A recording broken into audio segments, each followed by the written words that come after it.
I pretended to be asleep when I heard them planning my murder, but what they didn't know was that I'd been collecting evidence for 3 months. My name is Catherine Williams, and at 68 years old, I never thought I'd be lying in my own bed, controlling my breathing while my husband of 12 years discussed how to kill me.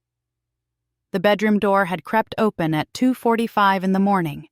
I'd trained myself to wake at the slightest sound ever since the first time I noticed George acting strange 3 months ago. Through barely opened eyelids, I watched him stand in the doorway, backlit by the hallway light, before he turned and whispered to someone behind him. "She's out cold," George said, his voice carrying that confident tone I used to find attractive. "Those pills work like a charm." A woman's voice responded, young and breathy. "Are you sure she took them all? What if she wakes up?" "Tanya, baby, relax. I watched her swallow every single one with her evening tea. She'll be unconscious for at least 6 more hours." My heart hammered against my ribs, but I kept my face slack, my breathing deep and even. This was the moment I'd been waiting for. My phone lay hidden beneath my pillow, already recording. I'd set it up every night for the past 2 weeks after Detective Carlos Mendez told me they needed concrete evidence before they could move forward with the investigation. Before we continue, please tell us where you're watching from so we know how far our stories reach, and subscribe to the channel to help us grow. George and Tanya moved into the bedroom, their footsteps soft on the carpet I'd picked out when I first moved into this house. My house. The one I'd owned free and clear before George convinced me to add his name to the deed 8 months ago. "Tomorrow night," George whispered, so close now I could smell his cologne. The same cologne I'd bought him for his last birthday. "We increase the dose, make it look natural. Heart failure. The doctor already has her on record for high blood pressure." "And you're absolutely sure about the money?" Tanya asked. $2 million is a lot to split." George chuckled, and the sound made my stomach turn. "Sweetheart, that's just what's in her main account. There's another $800,000 in the retirement fund, plus this house is worth at least $500,000. We're talking over $3 million total, and that's not counting the life insurance policy I took out on her last year. Another $500,000 right there." "God, George, you're brilliant," Tanya breathed. "But what about her kids? Won't they be suspicious?" "Those 3. George's voice dripped with contempt. "Jamal's too busy with his construction business to pay attention. Keisha lives 4 hours away and only calls once a month. And Tamika? She and Catherine barely speak after that argument about Catherine not lending her money for that failed boutique. None of them will question a 71-year-old man grieving his wife's sudden heart attack, especially when I put on the performance of a lifetime at the funeral." I wanted to scream.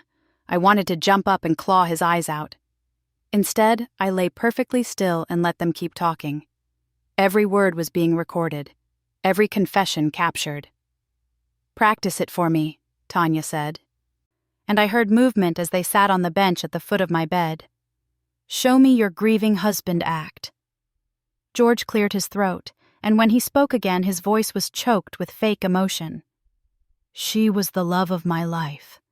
We only had 12 years together, but they were the best years I could have asked for. Catherine was kind, generous, always thinking of others. I just wish I could have one more day with her." Tanya giggled. "Oh my God, that's perfect. You almost made me cry." "I've been practicing," George said proudly. "I even picked out my suit, black, obviously, conservative tie.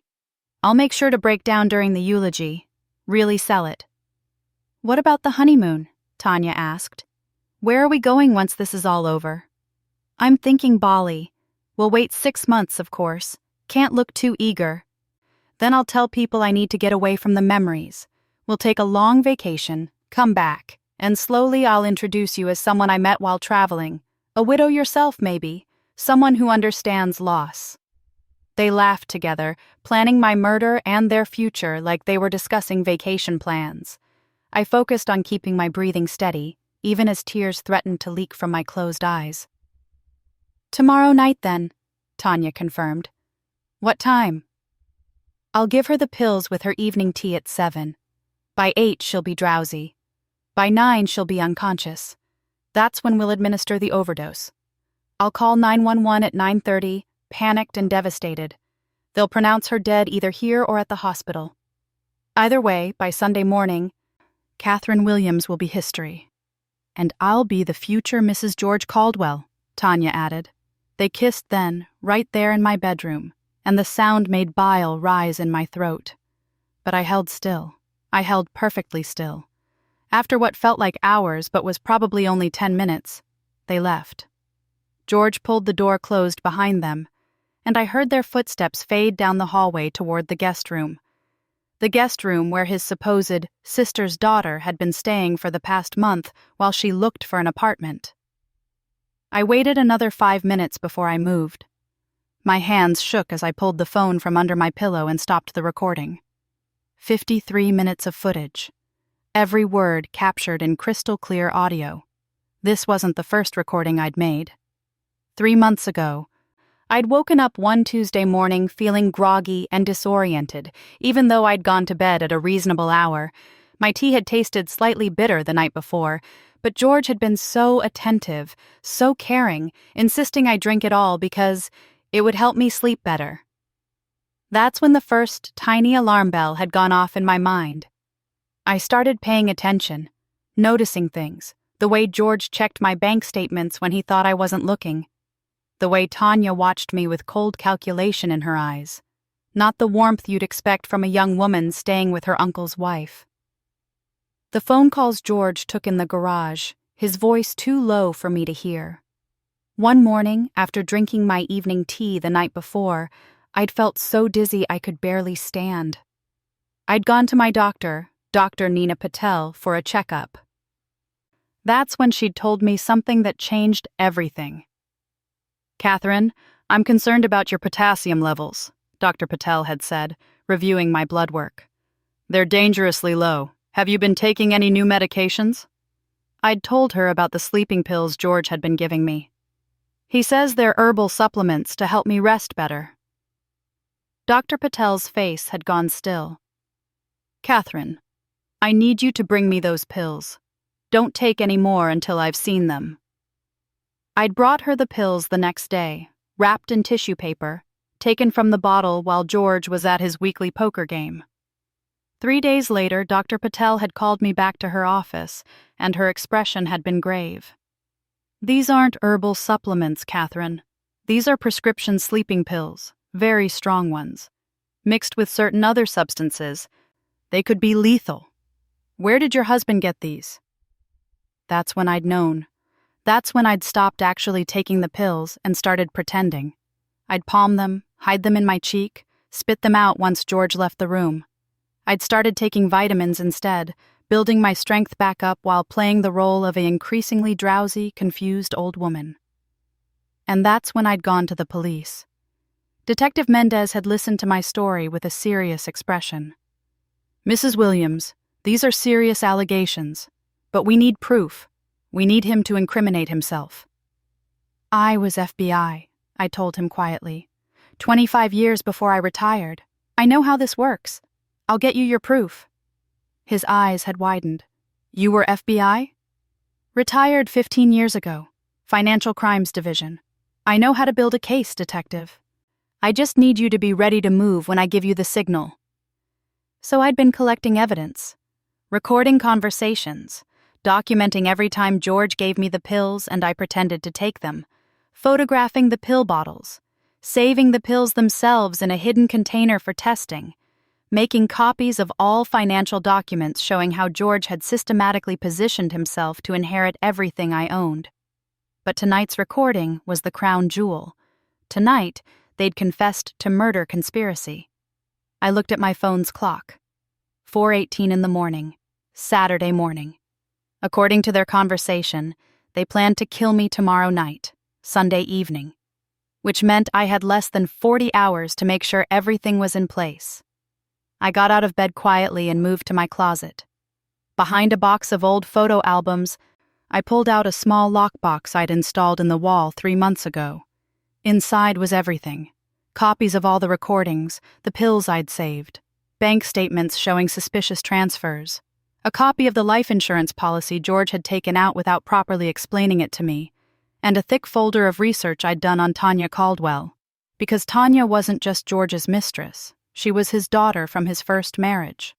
The daughter who'd supposedly died 20 years ago in a car accident in Nevada. The daughter whose death I'd discovered was faked after she'd been indicted on multiple counts of fraud. I'd found the newspaper articles, the police reports, the warrant that was still active for her arrest. Tanya Caldwell had stolen nearly $200,000 from elderly clients at the investment firm where she'd worked. When authorities closed in, she'd staged her death and disappeared.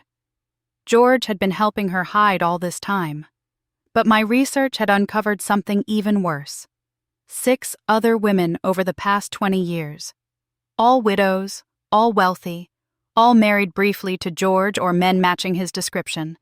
All dead within 2 years of marriage from natural causes. All leaving their estates to their grieving husbands, who'd disappeared shortly after. George and Tanya were serial killers. They'd been murdering wealthy widows for 2 decades. And I was supposed to be victim number 7. Except I wasn't just any widow. I was Catherine Williams, retired FBI agent who'd spent her career catching financial criminals. I'd taken this case personally, because I'd known from the moment I met George at that charity fundraiser 2 years ago that something was off about him. My instincts, honed by 25 years in the Bureau, had whispered warnings. But I'd ignored them. Lonely after losing my first husband to cancer 5 years earlier, flattered by the attention of a charming man who seemed to adore me. It wasn't until after we married that I'd started investigating him. By then, he'd already started positioning himself to inherit my wealth. But instead of confronting him, I'd done what I was trained to do. I'd built a case. Agent Raymond Foster, my old partner from the Bureau, had come out of retirement to help me. Together, we'd connected George to 5 of the 6 murders. The evidence was circumstantial, but mounting. What we needed was concrete proof of intent, a confession, a clear attempt on my life that we could document and use to bring down their entire operation. Tomorrow night was going to be that night. I pulled out my phone and texted Agent Foster. They confessed, tomorrow night at 9 p.m., Sunday, recording attached. His response came back within seconds. Received. We'll be ready. Stay safe, Catherine. Don't be a hero. I almost laughed. I'd been a hero my whole career. I'd taken down fraud rings, money launderers, corrupt officials. This was just one more case. Except this time, I was the bait. I put everything back in the lockbox and returned to bed just as the sky began to lighten outside my window. I needed to sleep, to conserve my energy. Tomorrow was going to be a long day. The last day George and Tanya thought I had to live. But I had other plans. Plans that involved the FBI, the police, and justice for 6 murdered women who'd never gotten their day in court. Plans that would ensure George and Tanya spent the rest of their lives in prison. I closed my eyes and let myself smile in the darkness. They thought they were hunting a helpless old widow. What they didn't know was that they'd walked into a trap set by one of the FBI's most decorated agents. Tomorrow night, when they came for me with their lethal dose of poison, they'd find out exactly who Catherine Williams really was. And it would be the last mistake they ever made. The morning came too quickly.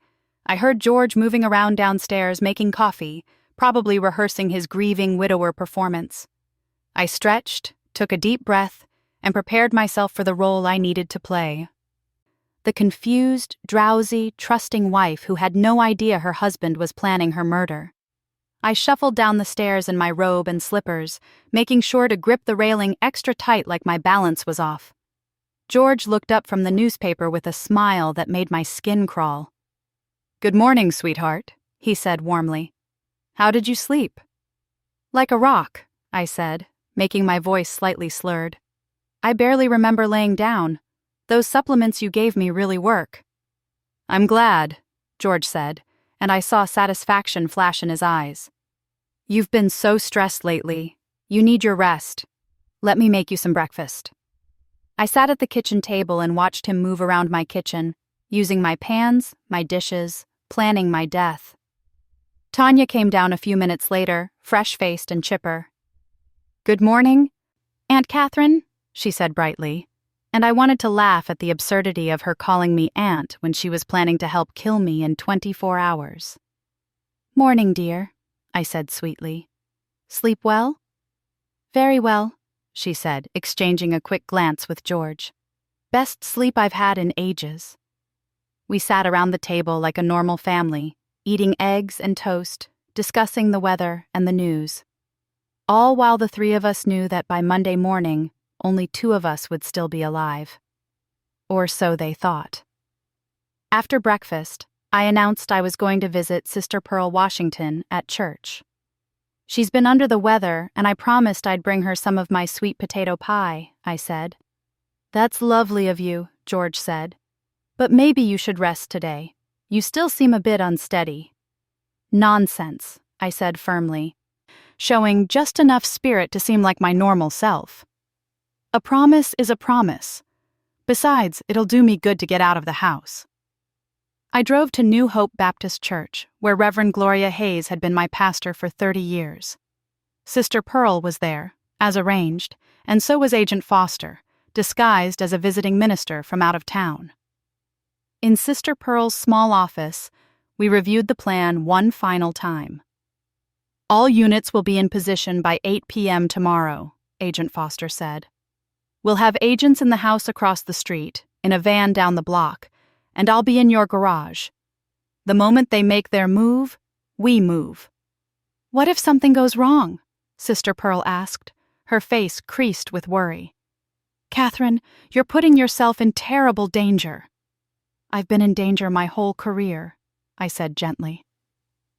"This is what I do, what I've always done. Besides, 6 women deserve justice. Their families deserve closure. And I'll be damned if I let George and Tanya kill anyone else." Agent Foster nodded. "Just stick to the plan. Take the pills they give you, but have the fake ones ready to switch. Go to bed at your normal time. We'll handle the rest." I drove home with my sweet potato pie, feeling oddly calm. Everything was in place. Tomorrow night this would all be over. George and Tanya would be arrested, the case against them would be airtight, and I could finally stop pretending to be the helpless old woman they thought I was. But that night, as I lay in bed listening to George and Tanya whisper in the hallway, discussing final details of my murder, I felt something I hadn't expected. Sadness. Not for myself, but for the woman I used to be. The woman who'd believed George when he said he loved me. The woman who'd wanted companionship in her retirement years and thought she'd found it. That woman was dead, killed not by sleeping pills but by betrayal. But Catherine Williams, FBI agent, was very much alive. And tomorrow night, she was going to take down 2 killers. I just had to survive one more day. Sunday morning arrived with bright sunshine streaming through my bedroom window, mocking the darkness of what was planned for that evening. I woke at 6:30, earlier than George expected, and lay in bed reviewing every detail of the plan one more time in my mind. By 9 o'clock tonight, this nightmare would be over, one way or another. I heard George stirring in the guest room where he'd been sleeping for the past month, claiming his snoring kept me awake. Now I knew the real reason.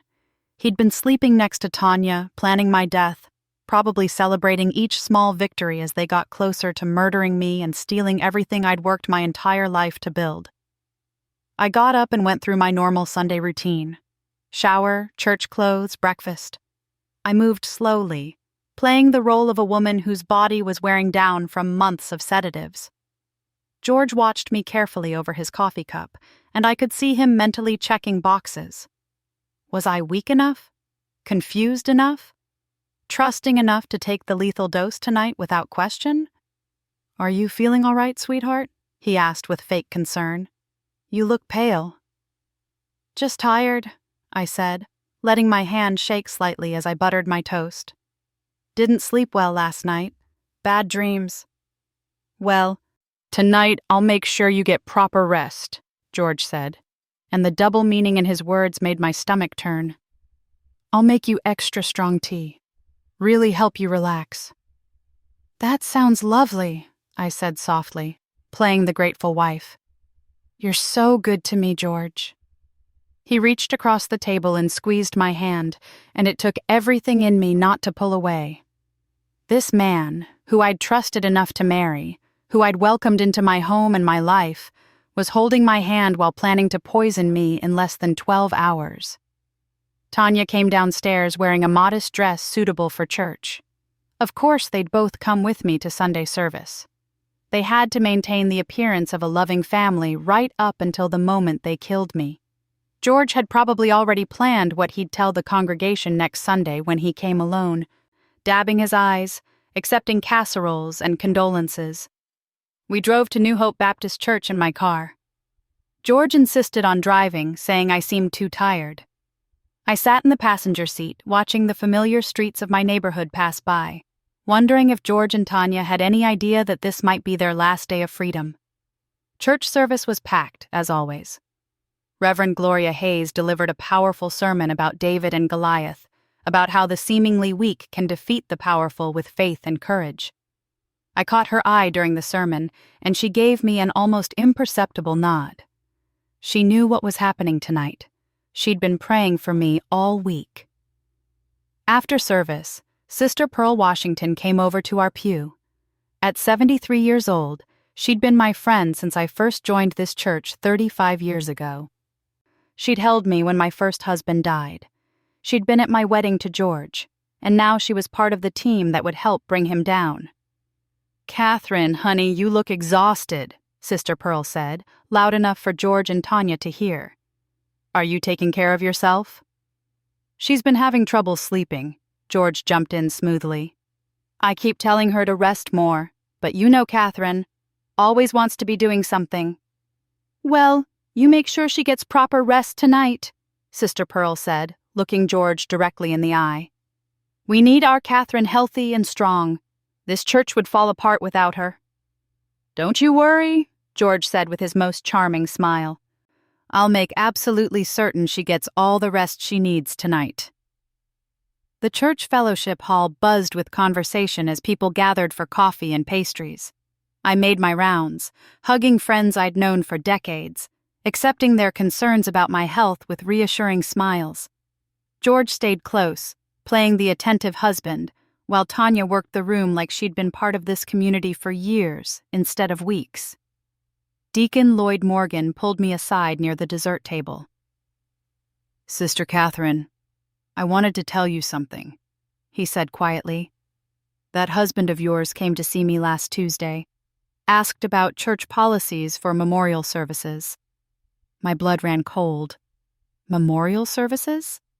"Said he was planning ahead, since you two aren't getting any younger. Wanted to know about costs, procedures, how quickly the church could arrange a funeral." Deacon Morgan's face was troubled. "Catherine, it didn't sit right with me. A man making funeral plans for his wife while she's healthy? That ain't normal." "When did you say this was?" I asked carefully. "Tuesday afternoon, 3 days ago. He was very specific about wanting a Saturday service if anything happened. Said Saturday would give people time to travel." Deacon Morgan shook his head. "I probably shouldn't have said anything, but it's been bothering me all week." "Thank you for telling me," I said, touching his arm. "You did the right thing." So George had been planning funeral details while I was still alive. Still walking, talking, breathing. He'd been so confident in his plan, so sure I'd be dead by this weekend, that he'd actually gone to my church and arranged my memorial service 3 days before he planned to kill me. The rage that swept through me was white-hot and blinding. I excused myself and went to the ladies' room, locking myself in a stall until I could breathe normally again. This man had no conscience, no soul. He'd looked Deacon Morgan in the eye, stood in my church, and planned my funeral like he was ordering groceries. When I came out, I found Reverend Gloria waiting by the sinks. "Agent Foster texted me," she said quietly, checking to make sure we were alone. Everything is set for tonight. The team is already in position. He wanted me to tell you that they found evidence linking George and Tanya to 2 more victims. 8 women total, Catherine. 8. 8 women, 8 lives stolen, 8 families destroyed. And I was supposed to be number 9. I'm ready, I said firmly.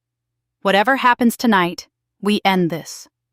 Reverend Gloria pulled me into a tight hug.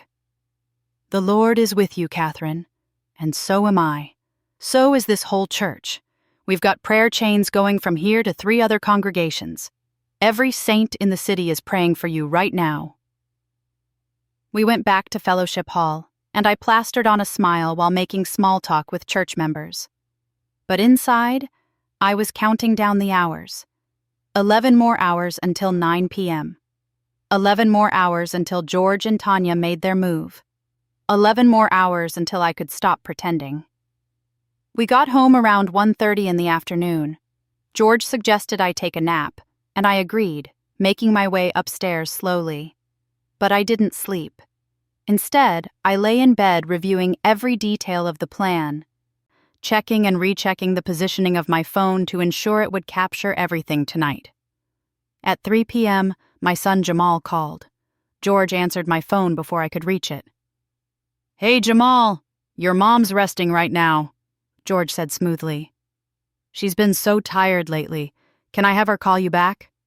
I grabbed the phone from him. "I'm awake, baby. How are you?" "Mom, I'm worried about you," Jamal said, his deep voice filled with concern. "Rochelle said she called you twice this week and you sounded out of it. And now George is saying you're always tired. Are you feeling okay? Do you need to see a doctor?" "I'm fine, honey. Just not sleeping well. You know how it is at my age." "Mom, you're 68, not 98. This isn't normal." "I want to come over tomorrow and take you to get checked out." George was watching me intently, and I knew he was listening to every word. I couldn't let Jamal come over tomorrow because tomorrow I'd be meeting with FBI agents and prosecutors, giving my full statement about George and Tanya's murder plot. Tomorrow, my husband would be in jail. "Tomorrow's not good, baby. How about Tuesday? We can have lunch after the appointment." "Tuesday works," Jamal said, but he didn't sound satisfied. "Mom, I love you. If something's wrong, you'd tell me, right?" "Of course, sweetheart. I love you too. Give DeAndre and Rochelle my love." After I hung up, George was quiet for a long moment. "Jamal's very protective of you," he finally said. "He's a good son. They all are. In their own way." "It's a shame they'll be so devastated tomorrow when they get the news about your heart attack," George said, and there was no attempt to hide the malice in his voice now. We were alone. He didn't need to pretend anymore. "But don't worry, Catherine. I'll take very good care of them in their grief. I'll make sure they understand how much you loved them, how you died peacefully in your sleep, no pain, no suffering." I looked at my husband, really looked at him, and saw a stranger, a monster, a man who'd murdered 8 women and was calmly discussing murdering a 9th. "You're very confident," I said softly. "I have reason to be. This isn't my first time doing this, you know." "I know," I said, and something in my tone made him freeze. "I know about Rebecca Patterson in Oregon, Julia Henderson in Arizona, Dorothy Blackwell in Texas, Michelle Torres in Nevada, Brenda Morrison in Colorado, Linda Chen in Washington. I know about all of them, George. All 8 women you and Tanya murdered." The color drained from George's face. "What did you say?" "I said I know what you are. I've known for 3 months. Did you really think I wouldn't notice? I was FBI for 25 years, George. Financial Crimes Division. I've tracked smarter criminals than you." George's expression shifted from shock to rage to calculation in the space of seconds. "You're bluffing. If you knew anything, you would have gone to the police." "Who says I haven't?" I smiled coldly. "Who do you think I've been meeting with every time I said I was visiting Sister Pearl? Why do you think I haven't been taking those sleeping pills you've been feeding me?" "I've been collecting them, George. Every single one. along with recordings of your conversations with Tanya, including the one from early yesterday morning when you both discussed exactly how you planned to kill me tonight. George lunged for me, but I was ready. I'd been ready for 3 months. I rolled off the bed and grabbed the gun I'd hidden in my nightstand drawer, aiming it at him with steady hands that had held weapons for 2.5 decades of law enforcement. "Don't move," I said calmly. "I may be 68 years old, but I still go to the range twice a month. I won't miss." "You crazy bitch," George hissed. "You think you're so smart? You think you can threaten me in my own house?" "Your house?" I laughed harshly. "This is my house. My name on the deed. My money that bought it. You conned your way in here. Just like you conned your way into 8 other women's homes. But it ends tonight, George. It all ends tonight." "Tanya!" George yelled. "Tanya!" Footsteps pounded up the stairs and Tanya burst into the room. She stopped dead when she saw me holding the gun. "Drop whatever you're holding," I ordered. She'd been gripping her phone, probably ready to call for help or check the time. The phone clattered to the floor. "How long have you known?" Tanya asked, her voice surprisingly calm. She was evaluating me, trying to figure out her next move. This wasn't her first time being caught. After all, she'd already faked her death once to escape fraud charges. "Long enough to build a case that will put you both away for multiple life sentences," I said. "You're done, Tanya. Both of you are done." "You don't understand what you're doing," George said, his voice taking on a pleading quality. "Catherine, sweetheart, we can talk about this. Whatever you think you know." "I don't think, George. I know. I know Tanya is your daughter, not some niece. I know she supposedly died 20 years ago in Nevada. I know you've been helping her hide from fraud charges. I know you've been killing wealthy widows together for 2 decades. I know everything." "If you know so much, where are the police?" Tanya asked, and I saw her edging toward the door. "Stop moving," I commanded. "The police are exactly where they need to be, waiting for you both to make your move tonight so they can catch you in the act of attempted murder. But you've given me enough already."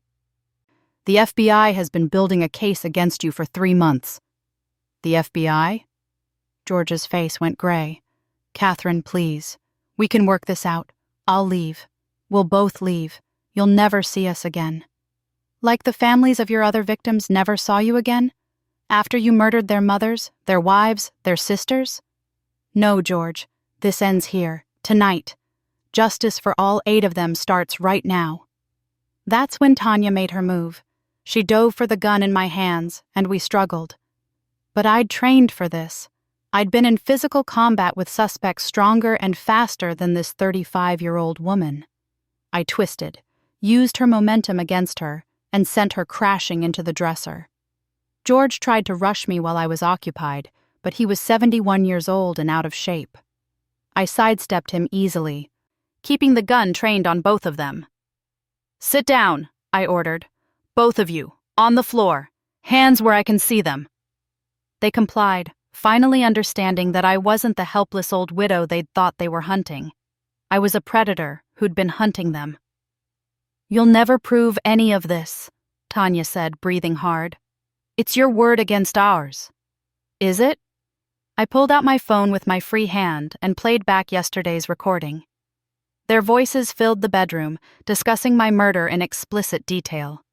George's face crumbled. "How? You were asleep. I saw you take the pills." "I've been palming them for 3 months, you idiot. Spitting them out, saving them for evidence. Every single pill you gave me is in police custody right now, being analyzed for exactly what sedatives and toxins you were giving me. Along with pharmacy records showing you've been buying them from 3 different pharmacies under fake names." "This is entrapment," George tried. "You set us up." Entrapment is when law enforcement induces someone to commit a crime they wouldn't otherwise commit. You were already serial killers. I just made myself available as your next victim and documented everything. That's called good police work. I heard vehicles pulling up outside, right on schedule. Agent Foster had been monitoring through the wire I'd been wearing all day. The moment things went physical, he'd moved the timeline up.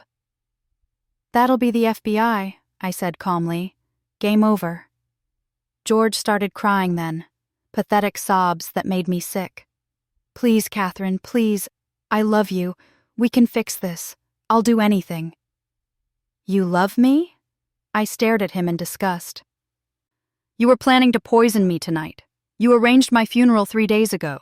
You've been systematically drugging me for months. That's not love, George. That's murder." Heavy footsteps sounded on the stairs, and Agent Foster burst into the room with 4 other agents behind him, weapons drawn. "FBI! Hands in the air!" George and Tanya were cuffed within seconds. As Agent Foster read them their rights, George kept looking at me with this expression of betrayed confusion, like he couldn't understand how his elderly victim had turned out to be an FBI agent who'd orchestrated his arrest. "Catherine Williams, you never cease to amaze me," Agent Foster said after George and Tanya were led downstairs to waiting vehicles. 15 years retired and you just took down one of the most successful serial killer teams we've seen in decades." "They murdered 8 women," I said, suddenly exhausted. 8 families destroyed. It should have been stopped years ago. "It's stopped now, thanks to you." Agent Foster holstered his weapon. "Are you okay? That was closer than we wanted it to get." "I'm fine. Better than fine.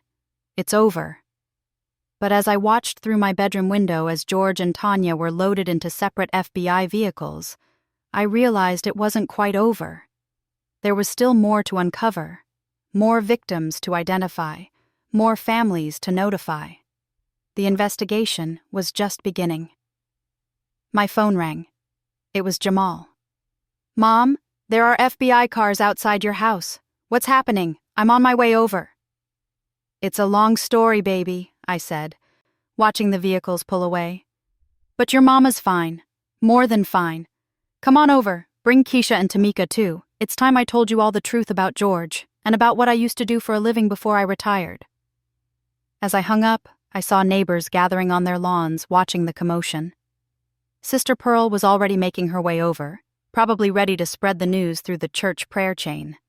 Reverend Gloria's car pulled up seconds later. The story would be all over the news by morning. Retired FBI agent catches husband plotting her murder. Serial killer couple arrested after 20-year spree. 8 families finally getting justice. But tonight, I just needed my children. I needed to explain why I'd hidden my investigation from them, why I'd put myself in danger, why I'd never told them the truth about my FBI career. I needed to hold my grandchildren and promise them that the nightmare was over. I went downstairs to wait for my family, feeling lighter than I had in months. George and Tanya were in custody. The evidence against them was overwhelming. They'd never hurt anyone again. Or so I thought. That's when my phone buzzed with a text from Agent Foster. "Catherine, we have a problem. George made a call before we arrested him. We're not sure to who or what he said. Stay alert. This might not be over." I stared at the message as my children's cars pulled into my driveway. Through my front window, I could see DeAndre getting out of Jamal's truck, Destiny and Isaiah tumbling out of Keisha's SUV.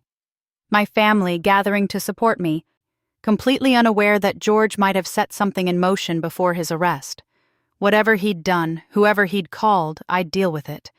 I'd dealt with worse in my career. But as I opened the door to greet my children, I couldn't shake the feeling that the danger wasn't over yet. Not by a long shot. My living room filled with family within 20 minutes, but I couldn't focus on their questions. Agent Foster's message kept replaying in my mind. George had made a call before his arrest. To who? Warning someone? Activating some kind of backup plan? "Mom, you're scaring me," Keisha said, gripping my hand. "Why was the FBI here? Why are you holding a gun?" I looked at my 3 children, at my grandchildren hovering nervously in the doorway, and realized they deserved the whole truth. Not just about George, but about me. "Sit down," I said. "All of you. This is going to take a while." I told them everything. About my 25 years in the FBI, about discovering George and Tanya's murder conspiracy, about the 8 women they'd killed, about being bait in an elaborate sting operation. My children's faces went from shock to horror to fury as the truth unfolded. "You put yourself in danger like that without telling us?" Jamal's voice was tight with anger and fear. "Mom, you could have been killed." "I was doing my job. The job I did for 25 years before you were even born." "We thought you were a bank manager," Tamika said quietly. "All those years you told us you worked at a bank." "I worked in the FBI's Financial Crimes Division. The bank manager story was my cover. I couldn't tell you the truth because of the cases I worked on. Even after I retired, I couldn't risk it. Some of the people I helped put away have very long memories." Rochelle, Jamal's wife, spoke up. "Those men you've been meeting with, the ones at church, those were FBI agents?" "Agent Raymond Foster, my old partner, and yes, there were others. We've been building this case for 3 months." Before anyone could respond, my doorbell rang. It was Detective Carlos Mendez with 2 uniformed officers. "Mrs. Williams, I'm sorry to interrupt, but we need you to come to the station. George Caldwell is asking to make a deal, but he'll only speak to you." My children erupted in protests, but I silenced them with a raised hand. "I'll go, but my son comes with me." At the police station, George sat in an interrogation room looking 20 years older than he had that morning. His expensive suit was wrinkled, his silver hair disheveled. When I walked in with Jamal, Agent Foster, and Detective Mendez, George's eyes locked onto mine. "I'll tell you everything," George said, "but I need immunity." "You murdered 8 women," I said coldly. "You're not getting immunity." "Then people are going to die. Tonight." George leaned forward. "That call I made before you arrested me? I activated our insurance policy. If Tanya and I don't check in every 12 hours, very bad things happen to very specific people." Agent Foster tensed. "What kind of insurance policy?" "The kind that involves 5 people in 5 different states who will be killed if we don't make a phone call by midnight tonight. People connected to our previous victims. People who've been asking too many questions, getting too close to the truth." "We had contingency plans, Agent Foster. We're not amateurs." "You're bluffing," I said, but my stomach twisted. "Am I?" George pulled a piece of paper from his pocket. The officers had missed it during the initial search. On it were 5 names and addresses. Julia Henderson's daughter in Phoenix, Dorothy Blackwell's sister in Austin, Rebecca Patterson's son in Portland. All of them have been investigating their loved ones' deaths. All of them are being watched by associates of ours right now. If I don't make the call by midnight, they die. Agent Foster grabbed the paper. "Get teams to these addresses immediately," he barked into his radio. 5 locations, armed suspects, potential hostage situations. "It won't help," George said calmly. "You'll never find them all in time, but I can stop it. 1 phone call. In exchange for a deal." "What kind of deal?" Detective Mendez asked. "Reduced charges. 20 years instead of life. Possibility of parole. And Tanya walks on 2 of the 8 murders. She wasn't involved in the first 2. "Absolutely not," I said. "You're not negotiating anything." "Then 5 people die tonight because of your pride, Catherine. 5 more families destroyed. Can you live with that?" The rage that swept through me was volcanic. This man, even in custody, was still trying to manipulate, still killing, still destroying. But I couldn't let innocent people die just to ensure George got maximum punishment. "Make the call," I said through gritted teeth. "But it's on speaker, and you follow the script we give you exactly. Then we'll discuss terms." George smiled. "I knew you'd see reason. You always were the smart one. Catherine, that's why I almost regret having to kill you." The phone call was made. 5 FBI teams descended on 5 locations across 4 states. They found George's associates, armed and waiting with detailed plans to kill the family members who'd been investigating the mysterious deaths. All 5 were arrested. All 5 hostages were saved. But it cost us. George's lawyer negotiated his sentence down to 40 years with possibility of parole in 25. Tanya got 30 years for 6 murders instead of 8. I wanted to scream. I wanted to put my gun to George's head and end it right there. But justice, real justice, doesn't work that way. Sometimes you have to compromise to save lives. Sometimes the bad guys get deals they don't deserve because the alternative is worse. The case went to trial 6 weeks later. The courtroom was packed with family members of all 8 victims, reporters, law enforcement officers, and members of my church congregation.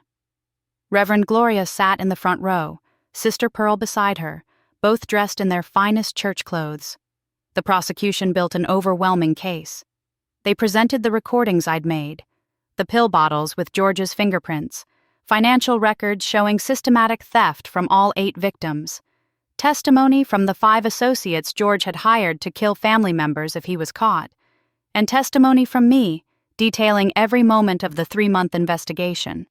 George's lawyer tried to paint me as an obsessed woman who'd entrapped an innocent man. Ladies and gentlemen of the jury, this wasn't police work. This was revenge. Catherine Williams admits she suspected her husband and deliberately set him up. I sat in the witness stand, looking directly at the jury. I didn't set up an innocent man. I documented a serial killer in the act of planning his next murder. George Caldwell has murdered 8 women in 20 years. He married them, gained their trust, stole their money, and killed them. He would have killed me too if I hadn't been trained to recognize the signs. My only regret is that I didn't catch him sooner. The defense attorney pressed harder. But you lied to him. You pretended to take pills. You recorded private conversations without his knowledge. I did everything legally necessary to build a case against a serial killer. Would you prefer I'd actually taken the pills and died so George could collect my $3.5 million estate and move on to victim number 10? The courtroom erupted in applause. The judge banged his gavel for order, but I saw him fighting a smile. When it was George's turn to testify, he tried to paint himself as a devoted husband who'd been trapped by a paranoid woman. But the prosecution destroyed him on cross-examination. Mr. Caldwell, can you explain why you went to New Hope Baptist Church 3 days before your wife's planned death to arrange her funeral? George stammered. I was just being prepared. We're not young anymore. You specified a Saturday service. You discussed costs in detail. You asked about how quickly the church could accommodate a memorial. That's not being prepared, Mr. Caldwell. That's planning a funeral for someone you knew was about to die because you were planning to kill her. Objection! George's lawyer jumped up, but it was too late. The jury had heard enough. Tanya's trial was separate, but equally damning. She tried to claim she'd been coerced by her father, but her fraud history destroyed her credibility. The jury didn't buy the scared daughter act from a woman who'd already faked her own death once to escape prosecution. The verdicts came back in 3 hours for George, 2 hours for Tanya. Guilty on all counts. At sentencing, the judge allowed victim impact statements. Dorothy Blackwell's sister spoke first, tears streaming down her face. My sister called me 2 weeks before she died and said she felt sick all the time. She said her new husband was so caring, always making her tea, always insisting she rest. I told her she was lucky to have found love again. I told her to trust him. And then she died, and I believed it was natural causes because that's what he told us. I've lived with that guilt for 6 years. Today, I finally have justice for Dorothy. One by one, family members of all 8 victims spoke. Some cried, some raged. All of them thanked me for giving them the truth they'd been denied for so long. When it was my turn, I stood and faced George directly. You tried to kill me because you thought I was weak, because you thought being 68 years old made me helpless. You forgot that I spent my entire career hunting men exactly like you. You forgot that predators like you only succeed when their victims don't see them coming. But I saw you, George. From the very beginning, some part of me knew. And I'm standing here today while you're going to prison for the rest of your life because underestimating women was your fatal mistake. The judge sentenced George to 45 years in prison. Even with the deal, he added 5 more years for the conspiracy to harm the 5 family members who'd been investigating. At 71 years old, George Caldwell would die in prison. Tanya received 33 years, with the same additional time for conspiracy. She'd be 68 when she got out, the same age I was now, if she even lived that long. As they were led away in chains, George looked at me one last time. "You won, Catherine. I hope you're satisfied." "I'm not satisfied," I said. 8 women are still dead, but at least they have justice now, and so do I. Outside the courthouse, reporters swarmed us. But before I could speak, someone else stepped forward. Agent Raymond Foster cleared his throat and addressed the cameras. "I want to clarify something for the record. Catherine Williams wasn't just a retired FBI agent who happened to catch her husband planning her murder. She volunteered for this assignment. When we first identified George Caldwell as a potential serial killer 8 months ago, we needed someone to get close to him, someone he'd target. Catherine came out of retirement specifically to catch him." The reporters erupted with questions, but Agent Foster continued. "The fortune George was trying to steal? That was FBI bait money. The house? Provided by the Bureau. Catherine Williams spent 8 months creating a fake identity as a wealthy widow, attending events where we knew George would be hunting for his next victim. She allowed herself to be courted, married, and targeted. Every moment of their relationship was part of an undercover operation to catch a serial killer. And she succeeded." I stood there as the truth washed over the crowd. I hadn't just been defending myself. I'd been working a case. My last case. The one that would close out my career with justice for 8 murdered women.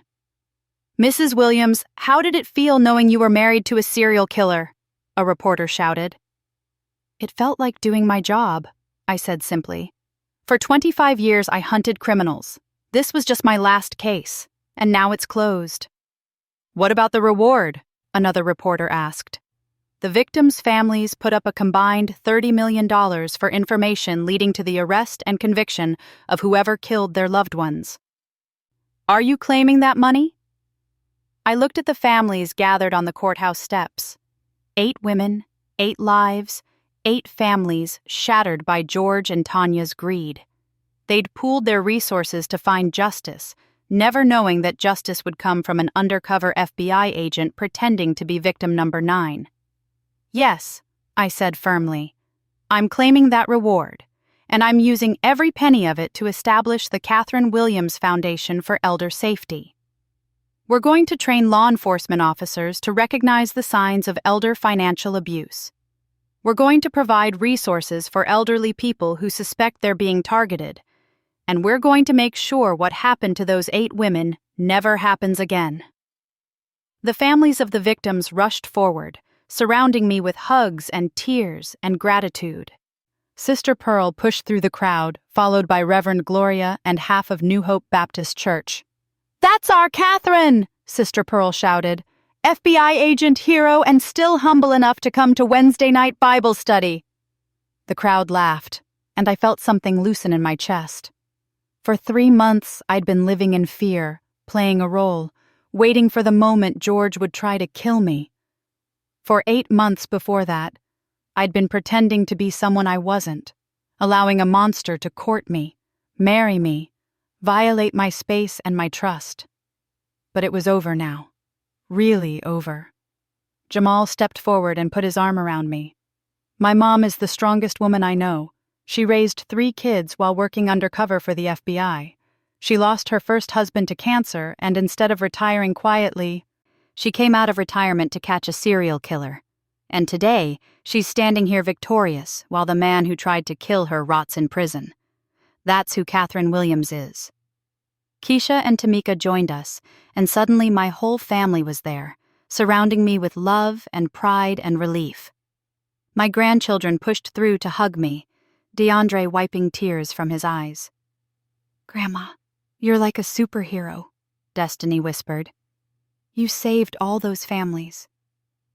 "I just did what needed to be done, baby," I said, holding her tight. "That's what we do in this family. We stand up for what's right, even when it's hard, even when it's dangerous. That night, New Hope Baptist Church held a special service of Thanksgiving. The sanctuary was packed with not just our regular congregation, but people from all over the city who'd followed the trial.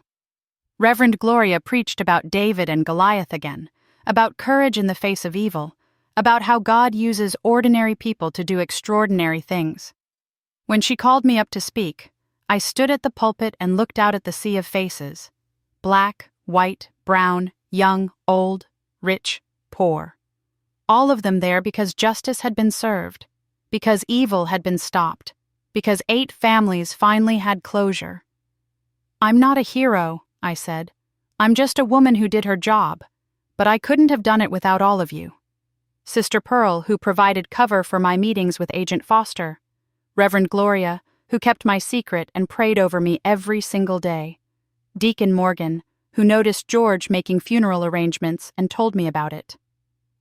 Every single person in this church who supported me, prayed for me, and helped me stay strong during the darkest 3 months of my life. You're the real heroes." The church erupted in amens and hallelujahs, and I felt tears stream down my face. These were my people, my community, my family beyond blood, and they'd helped me survive. 3 months later, the Catherine Williams Foundation opened its doors. We'd hired 5 full-time investigators, all retired law enforcement, to follow up on suspected cases of elder abuse and financial exploitation. We'd created a hotline for elderly people who needed help. We'd developed training programs for police officers and social workers, and we'd already prevented 2 more murders.